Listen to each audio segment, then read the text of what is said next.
President Johnson honors American soldier. On this day in 1967, President Lyndon B.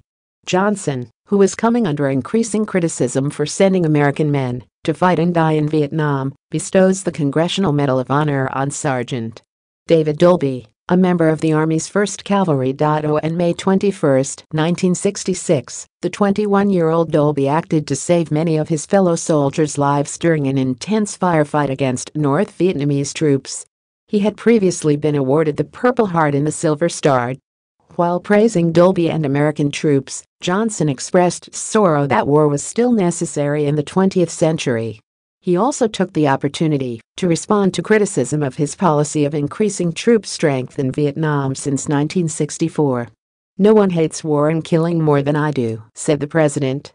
He continued, "No sane American can greet the news from Vietnam with enthusiasm, but we recognize the hard reality that only military power can bar aggression and can make a political solution possible in Southeast Asia." Johnson also pointed out that the U.S. had offered repeatedly to negotiate with the North Vietnamese, but had been rebuffed. So until peace talks could be initiated, Johnson believed the U.S. had no choice but to sustain a military presence in South Vietnam to prevent a communist takeover of the entire nation. Johnson continued to send American troops to Vietnam in an ever more costly and controversial war until 1968, when he announced that he would not run for a second term. The war dragged on until January 1973, when President Richard Nixon halted the U.S.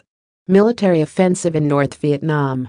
The last American troops left the country on March 29, 1973, ending the longest war in America's history.